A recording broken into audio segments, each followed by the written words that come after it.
Alright guys, here we go. Sorry. Here we go. Wow, we were just in here. There's 480. Oh, let me cut. There's 486 right here. 486 is right in here. Alright, we're about to enter the roundhouse.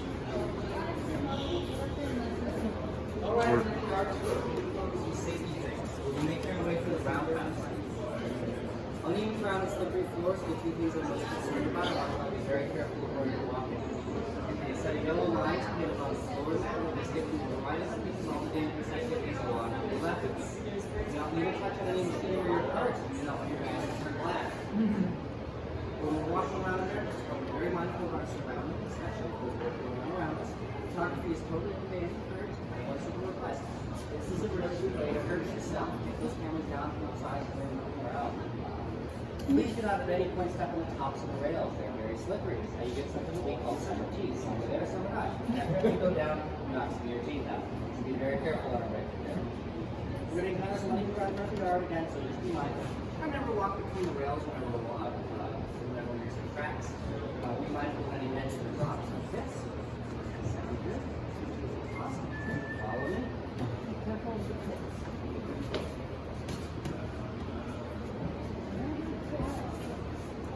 How are you? Good. Yeah. They're pinning us at 480 line or 476.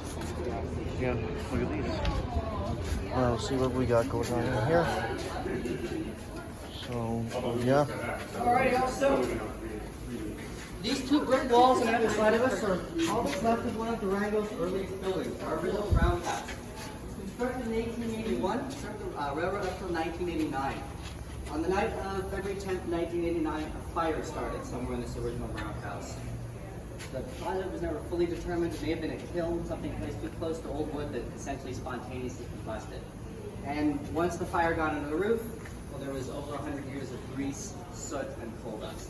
This building went up like a torch. Flames went 100 feet in the air. It was a total loss by the time the fire department could even get near. So they trained their hoses on the locomotives. All 6 of our operable engines were parked inside during that fire. They kept their hoses trained on them, trying to keep them cool, did their best. The next morning, it was not pretty. But our engineers were pretty confident that the locomotives could run again. The press was not, and there was some speculation that this was it for the railroad. So Charles Bradshaw, our owner at that time, made a statement. Trains are fine, and we're going to be running them this summer. So they set to work. They pulled the burnt timbers off of the locomotive, set about sourcing tools, and started putting together an emergency shop and an old tin shed that's now where the museum stands. And they managed it. They called this the Great American Roundhouse Patio. They worked out there in the winter as the new building was built around them, and they did it. They pulled steam passenger service that summer of 1989, with this new roundhouse being dedicated on February 10th, 1990. So losing that original structure was a tragedy, but it allowed us to rebuild stronger. You can see by these 2 surrounding walls that the original roundhouse was pretty short and was not very deep. Because it was built for the locomotives of the 1880s, teeny tiny things that weighed between 15 and 30 tons. Even by the 1920s, locomotive engines had gotten too big to comfortably fit in this roundhouse. So when we rebuilt, we went up and back, utilizing the smaller older space as our welding shop and our tender service bay.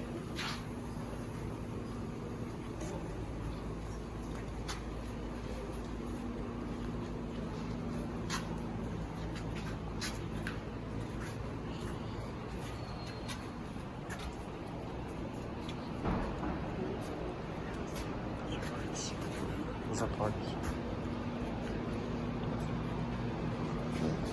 So, steam locomotives are pressure vessels. These come with inherent risks and ways to mitigate them. Per federal regulations, every 1,472 days of service, or 15 years since you began your last round of work, these locomotives have to go in for a mandated rebuild. We do this a bit more often on our engines because they work hard out here. So what this rebuild entails is all of the tubes and flues are taken out of the boiler, the long pieces internal that move around hot gases and water. All those are taken out and totally replaced. After all, they've been exposed to a lot of heating and cooling cycles, so they're essentially weakened. They're replaced. The whole thing is then taken out of bare metal, the process known as needle scaling. It's like sandblasting essentially, but removes less of that surface material. We then take a pretty fancy space-age ultrasonic testing machine and go along the whole surface of the present vessel, checking for any thin spots. Any thin spots discovered are then packed and welded. because these locomotives have to run at 190 PSI all time, pounds per square inch. But they're mandated by the government to be able to withstand 4 times their operating pressure without failure. That means 760 pounds per square inch in these locomotives. Next thing that happens is a whole bunch more happens to the firebox. It's composed of an inner and outer shell, and its geometry is such that it would not work without serious reinforcement. Stables, over 1,000 of them, hold that inner and outer liner together, and they are all replaced during this process. It is a really, really complicated deal, but it's necessary to keep these locomotives safe. This is number 482. She's been undergoing work since January. Will probably be done sometime this winter. She's also getting work done on her running gear, and is getting a new sheet between the firebox and the boiler, and about half what's called the crown sheet. That's that inner liner you see that feels from the firebox a little bit.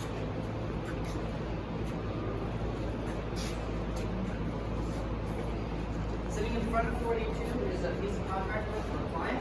I'm not allowed to tell you too much about it, other than it's a consolidation locomotive. That means there's a wheel arrangement of 280. It was built in 1881 by Bowwood. We'll see its sister engine later on. We're going to talk all about that one. We run 3 classes of engine here at our railroad: K28s, K36s, and K37s. K28s and 476 here are our smallest class. K stands for Locomotive. That's its wheel arrangement of 282, 2 leading, 8 driving, 2 trailing. And then the numbers stand for tractive effort. That's how you measure the power that's operated by a steam locomotive. You can't really use horsepower for physics reasons I don't fully grasp because I majored in history. So we measure it in pounds, what's known as pounds force. It's effectively a measurement of torque. So our locomotives here have respectively 28,000 pounds, 36,000 pounds, and 37,000 pounds. The K28s were built in 1923 by the American Locomotive Works. It's connected in New York. The K36s were built in 1925 by Baldwin of Philadelphia, and our K37s were assembled in Burnham shops in Denver out of old General Rear Western standard gauge engine boilers. Keep all these engines ticking. We have this one. This is the back shop or machine shop. So almost none of this capacity to work on these engines existed before 1989. We were kind of running on a skeleton crew, leftovers from the fact that the old shops weren't located in Durango.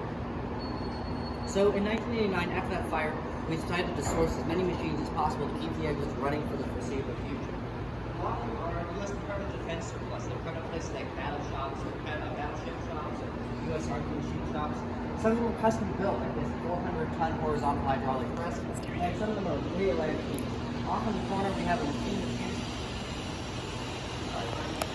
is right ahead on this upper locomotive. You'll find it right into the South African Airways over 100 years ago, and there's only 1 or 2 remaining.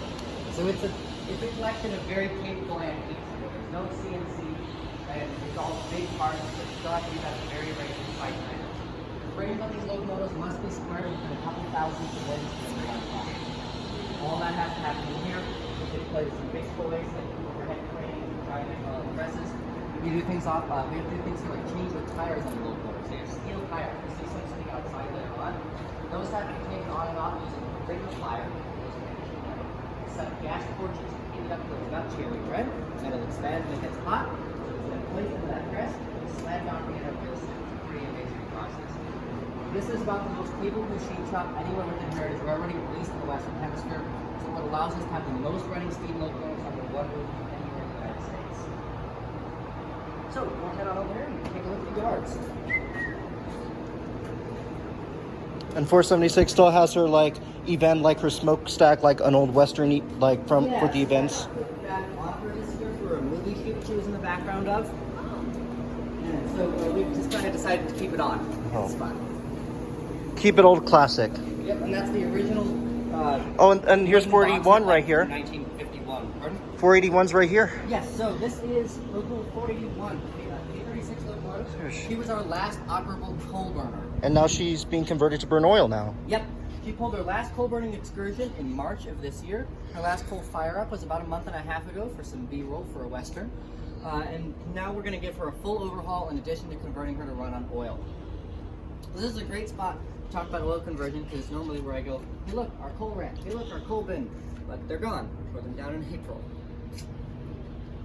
We're converting to burn oil for a number of reasons. So chiefly is fire danger. Coal burning locomotives spit hot cinders, and that is an inherent risk in a 25-year drought. Steam railroading in this environment is all about adaptation. We're doing something that the Rio Grande probably would have done eventually. What our engines now burn is a used crankcase oil. It comes off the oil fields out of big pump jacks and industrial pipeline pumps, and it's the worst of the worst waste oil. Stuff so nasty you couldn't even recycle it. So what they do is they filter all the metal pieces out of it, thin it with naphthalene, and sell it to us, about 90 cents to $1.10 a gallon.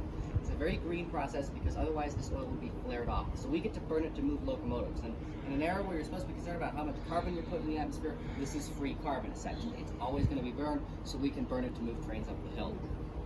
It has some serious advantages. It burns hot. It means you can get essentially with a smaller volume of fuel, you can get more power out of the locomotive. You can make more steam with less fuel. It's changed how we have the fireboxes. They're now lined with this high-tech fire brick that simulates the effect of a sort of a hot bed of coals. It means we don't get cold spots in the fire when we're running up hills, and we don't have to idle the engines all night long, smoking out downtown Durango. Those little houses on the south end of town, if they haven't been renovated, you go in the attic, there's usually about yay much soot from the past 140 years of engines sitting here simmering away. Now we shut these engines off at about 8 o'clock. Fire up begins again at 4 o'clock in the morning, and there's still 30 pounds of pressure in the boiler, even though they've been sitting cold for a number of hours. It's also wear and tear, much gentler on the locomotives. Coal is gritty. Those cinders, well, they're not only a fire hazard, they're abrasive. They sort of sandblast all the flues and grates and everything they come across, especially at high speed when the locomotive is drafting. So this allows us to get more lifespan out of our boiler tubes and boiler shells, and those cinders mixed with water, they make sulfuric acid. They rot out the smoke boxes, the running boards, they eat the paint off the stuff. The oil doesn't do any of that. The biggest mess it makes is sometimes a little bit trickles down the stack. So, sorry, I've been so patient. You had a question? Yeah. Is the 478 still, still, I mean, it's not in service, but it is still fitted for coal? Yes, we'll see it in a few minutes.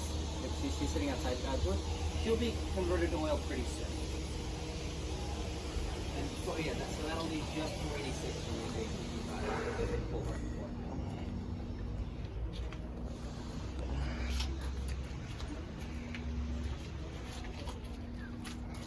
And what about 486, the one in the museum? She's been posted service in 2019. Eventually she'll go back into service when we have the need. We're choosing to get all 3 K28s running because we're running more double headers, and it makes sense to have 2 smaller engines rather than 2 large engines when they're not necessary. But eventually, we like to rotate them. They just kind of save wear and tear. And you purchased some diesels from the White Pass Scenic Railroad.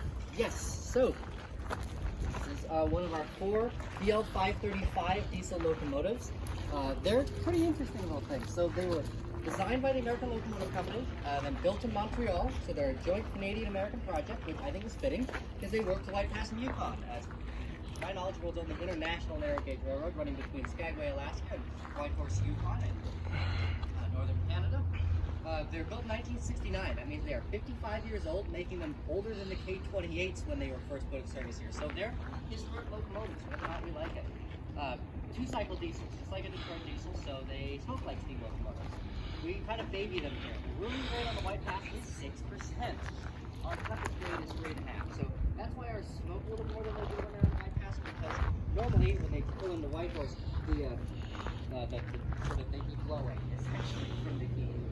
Out here, they run it's a lot gentler life on them. They're getting a nice easy retirement. We're doing our best to endear ourselves to them. We've named them. There's Charlotte, Roxanne, Lucille, and 106 doesn't have a name just yet. She just got painted. She was still in White Pass colors because it took a few years for us to get her running.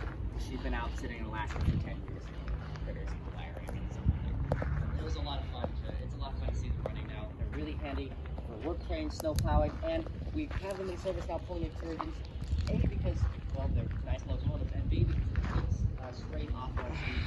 The more we can swap in different locomotives, the more locomotives we have running, the gentler it is on the whole fleet, essentially. As our steam fleet is approaching everything being over 100 years old, it's time to start thinking about how we can extend its lifespan. So 107 here, Charlotte, is getting a traction motor change. This is the temporary diesel service track.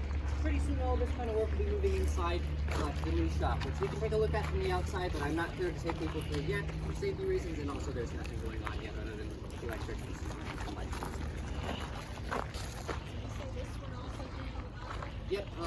We purchased two rounds, the 103 in early 20, and then There's a diesel. Really, it was a really good deal. And narrow gauge equipment does not come up for sale often at all. And there's the switcher number 1, your diesel switcher. Yep. Little old steel mill center cab. So tucked behind it is a little tiny building that is the brain of this operation. That is our dispatch tower. So all train movements on the railroad are controlled from in there. We utilize a system of satellite radios to communicate out here. It means that they're effectively a digital radio. You can still tune it in the scanner. Lots of folks in town like to. But that means they always have contact with the sky. Because if they have contact with the sky, they have contact with each other because they bounce off a satellite first. It means we have 100% reliable communications on that 20+ miles of radio. Pretty handy. We've been involved with all kinds of things from rescues to searching the search to everything from natural recovery. And it's an important thing to kind of hide some 21st century safety behind the scenes. So, the one big job we can't do here at this railroad is casting. We don't have a foundry. So we keep all of our old wooden patterns, and they're essentially, they work like they're a positive mold. The shape of whatever you're making, and they're packed into sand. Then the steel parts are cast in that sand, and all the parts are returned to us. We use a variety of different foundries, but we go to all American manufacturing for all of our parts. These are driving tires for a little C19 locomotive, one of our pieces of contract work, and these are coach wheels. We're in the process of getting a lot of coach wheels done right now because we're changing over how some of our coaches run. Most of them ran on these old-fashioned plain bearings, which is just metal axle sitting in a cradle of a soft tin alloy known as Babbitt. That will then be oiled. The problem with that is when they dry out, they catch fire.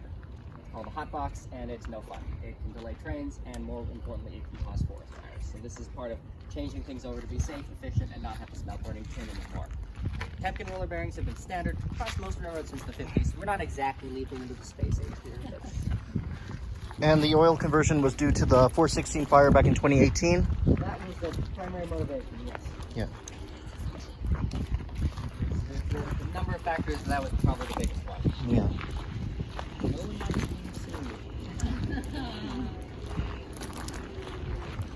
Question, so if you're moving to oil, what's the efficiency between them for coal and oil? Is there, you have to make adjustments or differences? The oil is just ridiculously more efficient. The thing you actually really have to be careful with is not to scorch anything because it burns so much hotter than coal. It's sort of the way I like to put it is like coal firing is a lot of using your back and oil firing is a lot of using your brain. So you have to sit there and very closely monitor the firing. And 481 was used for Polar Express, and I believe she could have been the last one to be ever burn coal.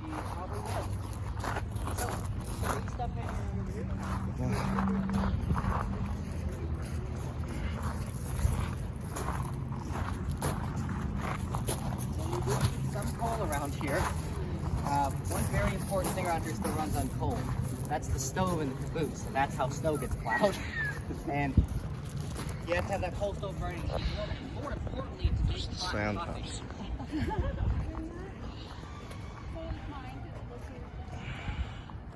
Yeah, it's very similar. Our coal is local. It comes from just over that hill on the coal creek coal mine. The trouble is actually most of the stuff they produce is power plant. Burning in power plants, gas plants, they have those weird slurry things. So that was another thing. Oil is just the fact that eventually gold creek will stop producing enough coal as other places convert to oil, and well as the Animas Valley here quits using coal to heat their homes. There's still a pretty surprising amount of coal stoves around here. It's very cheap. It's like $8 for a ton.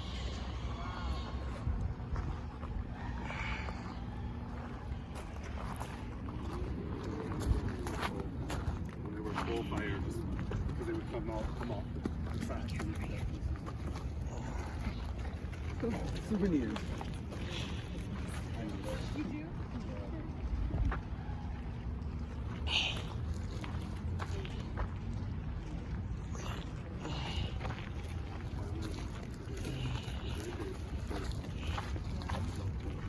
And there's the number 42's tender. Do y'all plan to restore that one or no? 42's tender is undergoing restoration because it gave up.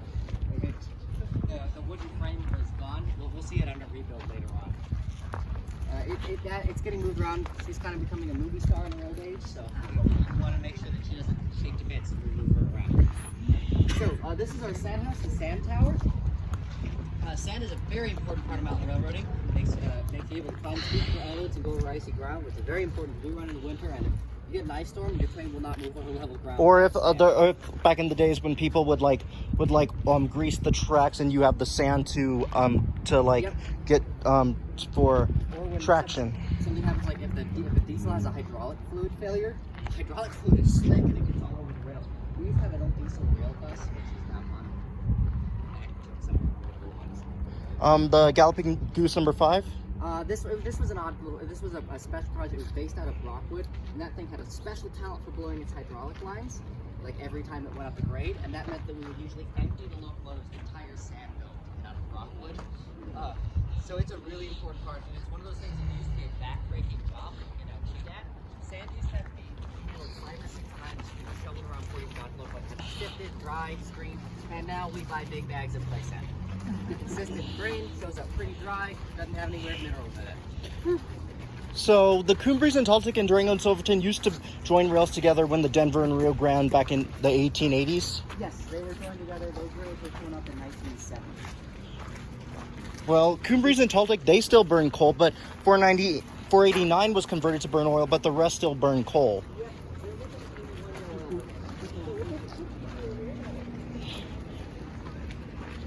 And let me guess, is that 41 Sender the one with the coal?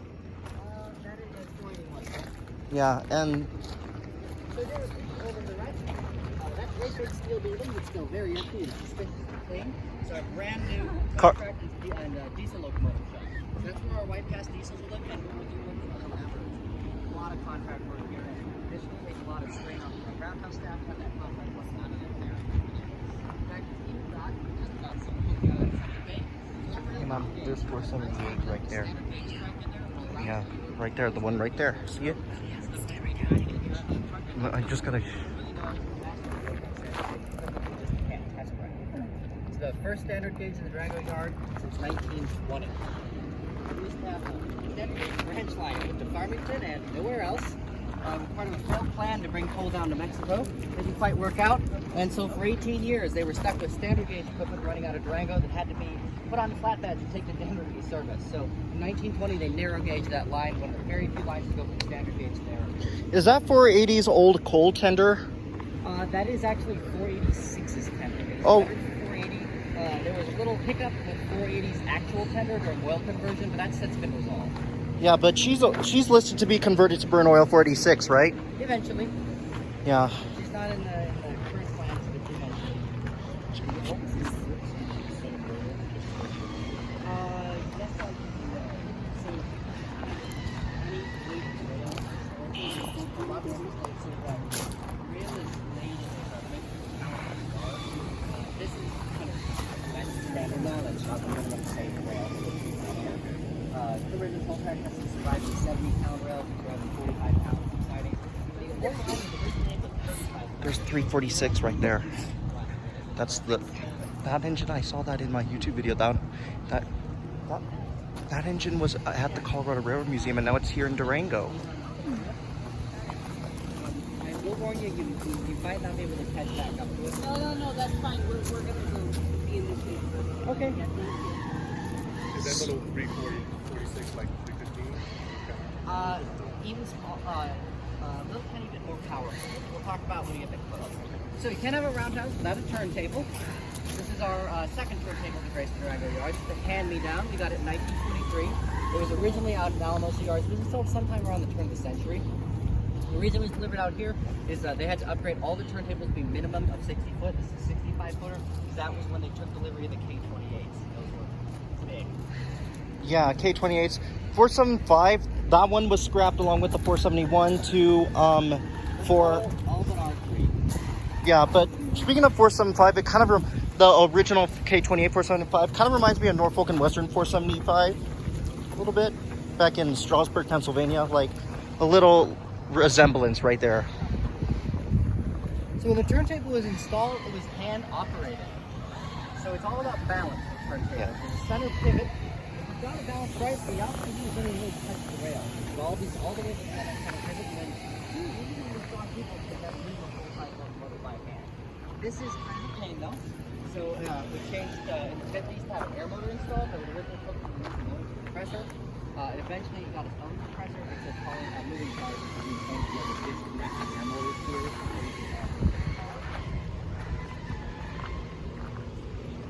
And Durango, they used to do a Dale with Thomas event back in the early 2000s.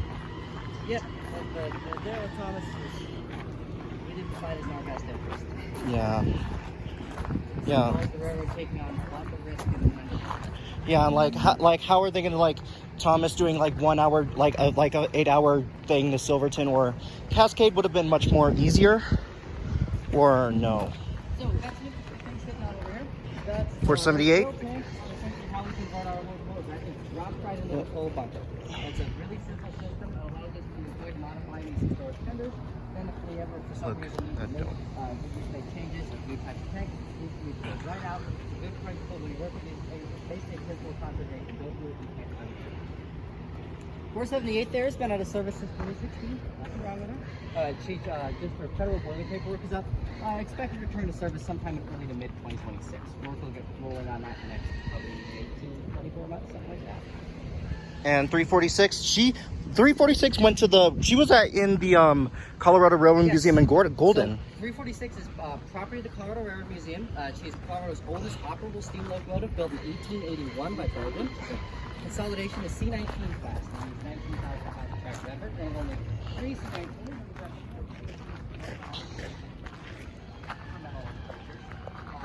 346 has had just an amazing run. This thing has been leased or sold and bounced around pretty much every narrow gauge railroad in the state of Colorado. It's survived many, many years of modernization. It was a boiler in the 1920s. It was built. It had raw iron boiler, which is 18 prospect. It got this steel boiler in about 1922, I believe.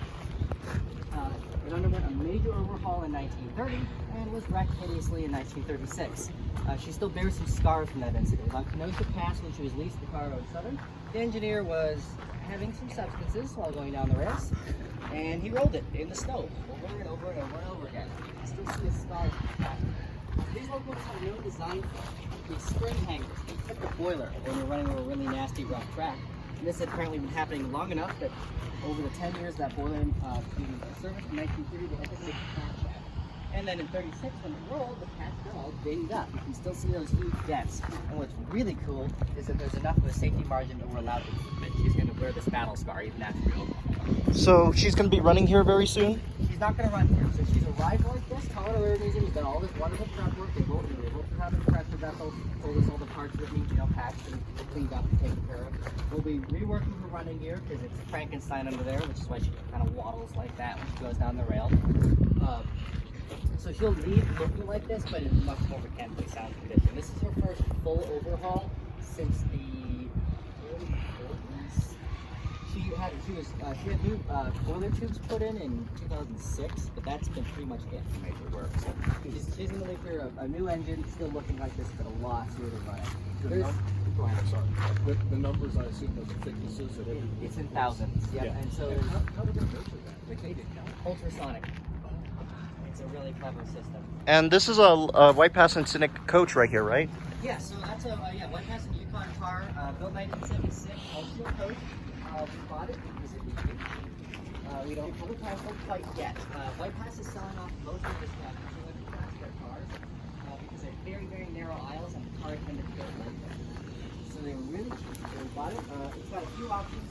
One of them is that we get little windows and clear story room and different car coaches. Or the one that everyone really wants is that the chocolate tab or the chocolate hole will turn it into a glass mount observation. And I really hope it works. If you need to have a therapist, it's not the best way to say it. And whatever happens to it, this will be a very comfortable car. These are so heavy, they ride just beautiful. Yep. This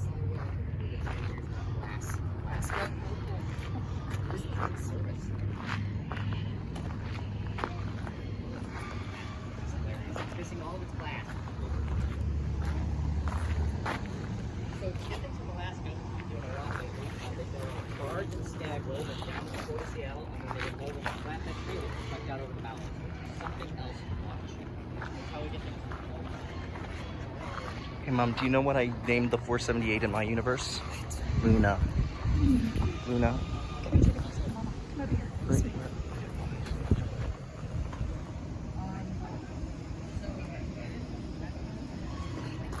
Yeah, 346 is not going to be running. 478 here, you guys. She's going to be running very soon, 2026. There's some gondolas.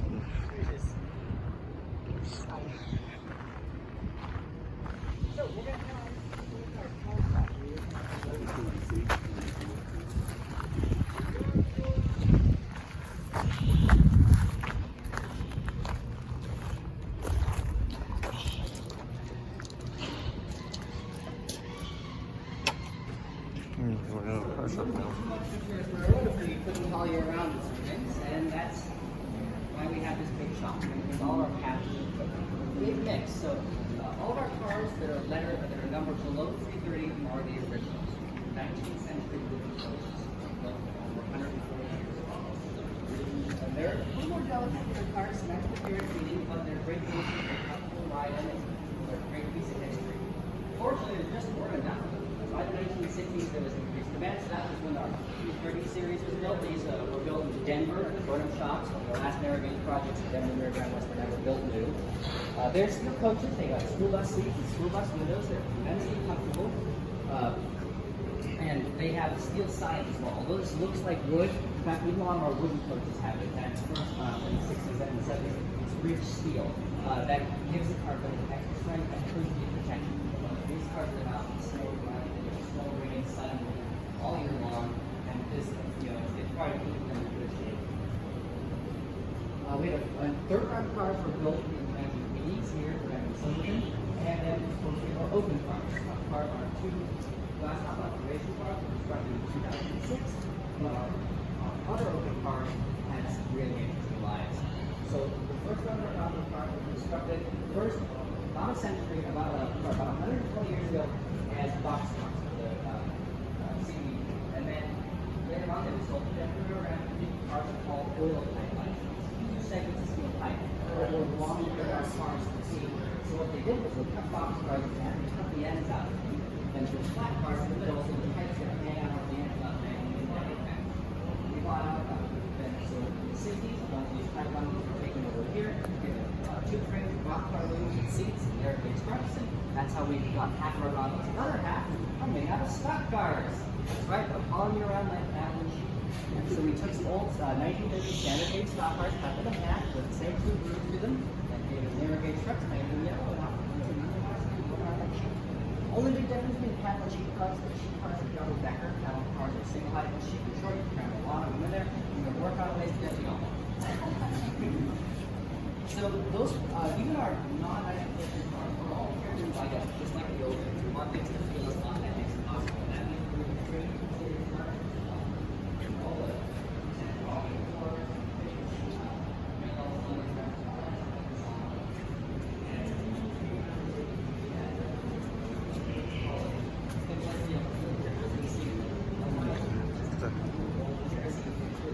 LED fixture, but it's still dimmable.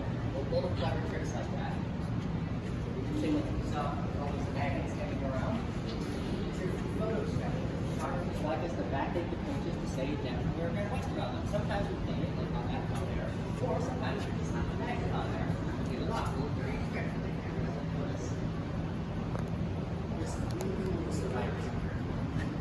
Side plans are almost 1950 stock car. That's my car. There's a couple of river above that. And then these are really special. These people that rolled out my the parts of the crate went out of business in 1912. But some of our rolling stock, some old layers, there was that old thing.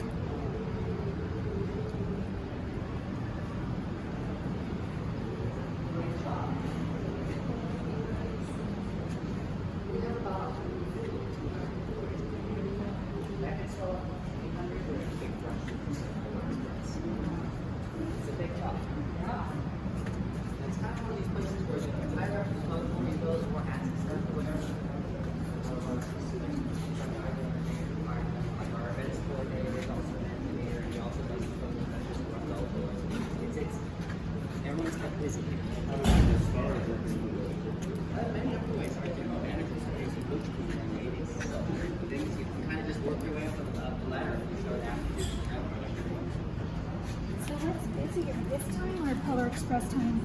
It's sort of a different kind of list. Because it's been really busy all day long, going all the way silver, so it's a big amount of work on the track.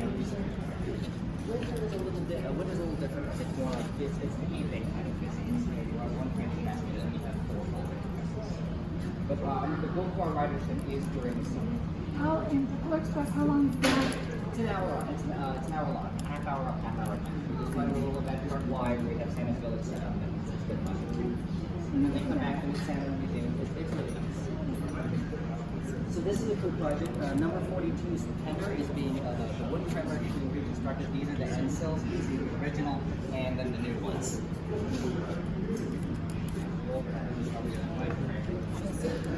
What does that mean? Is that Some kind of song. This is the first. So do you have like this kind of line? It's custom order. We had to custom order from a sawmill company. They actually reuse multiple beams from tearing down the buildings to use for these.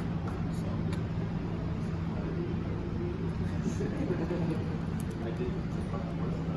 Get it out of your hair.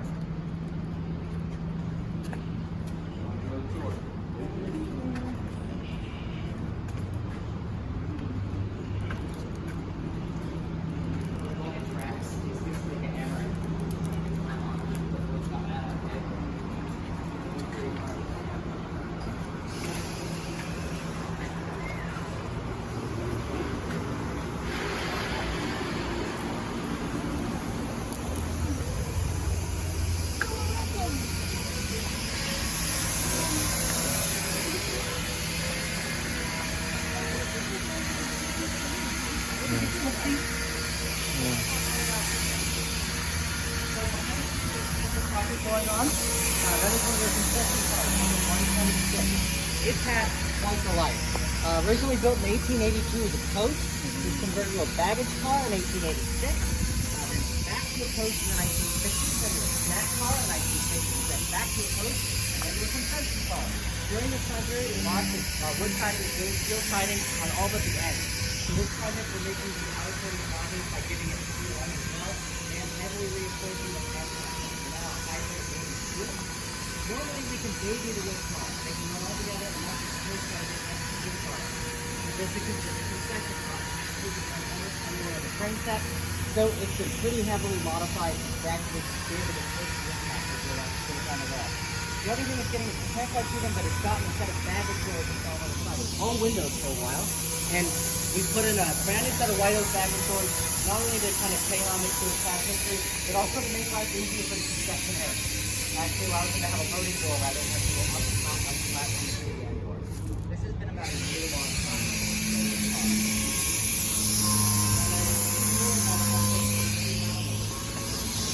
So, in 11, there's a pretty amazing piece of history.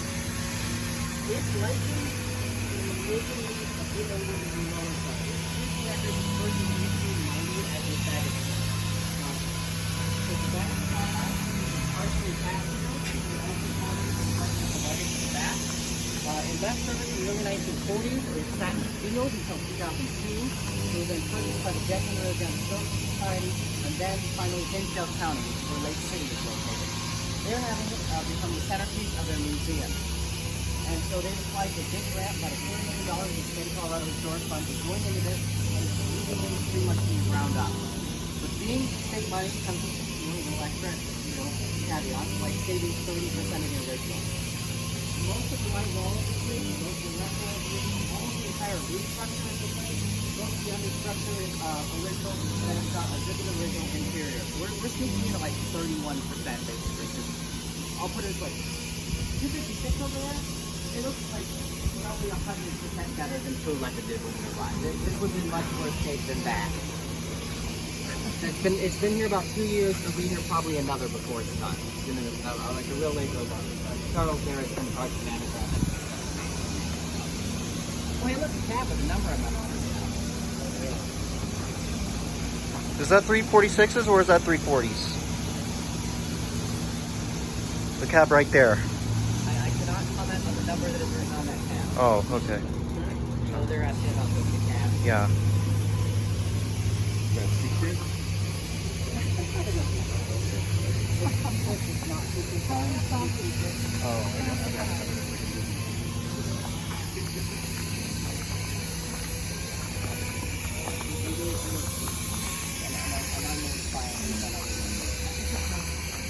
Number 4310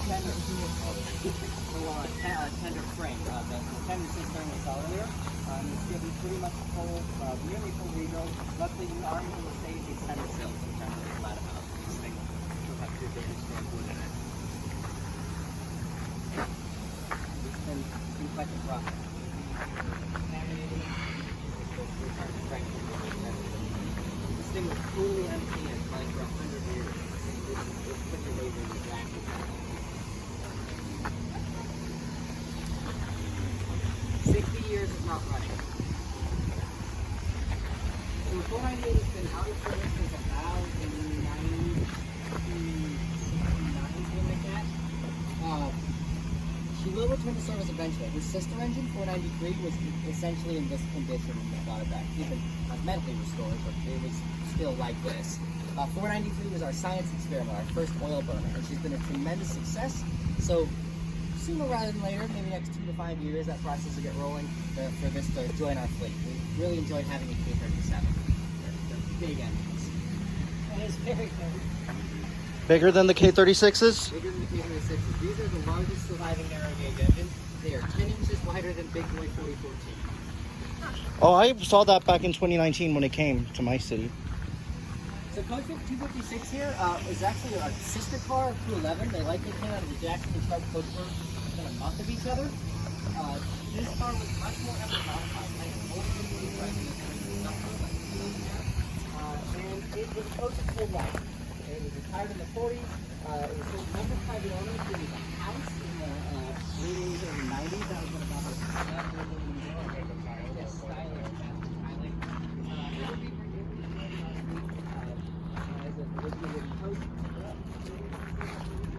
we're going to do our best. Especially that other wall is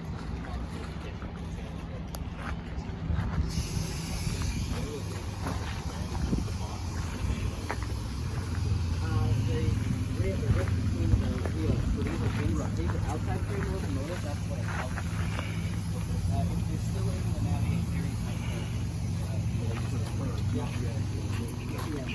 It's not the actual track gauge, rather than loading gauge. The actual size. This is about the size of a small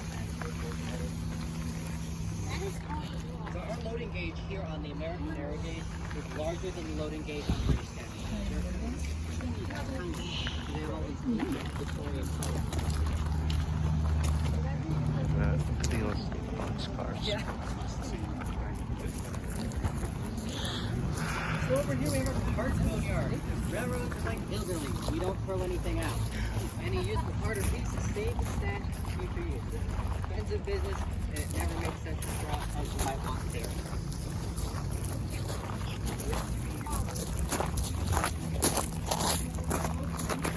It's really interesting little detail. So built in 1946 by H.P. Porter.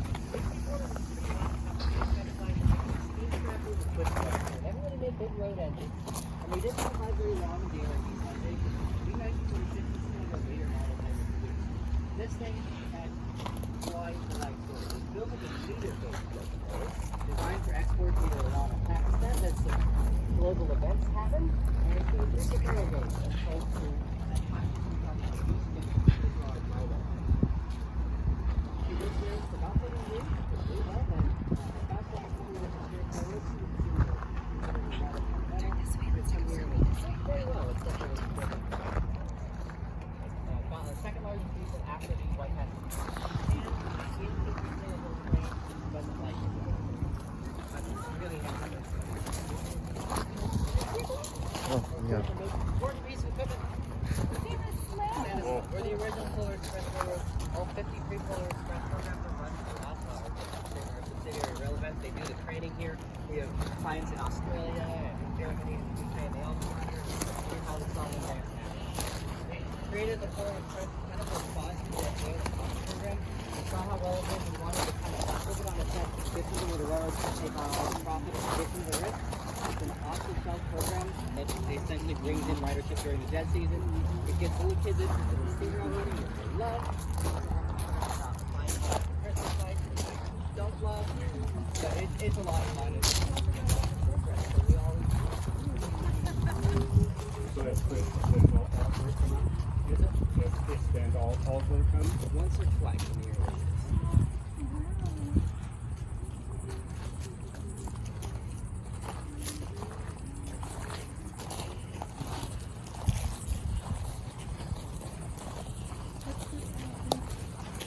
The Polar Express,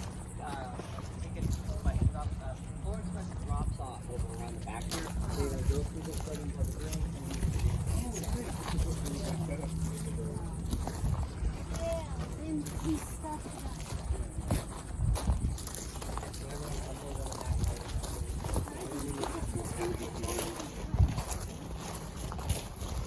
I remember this is the back of the machine. Yep, Master Mark.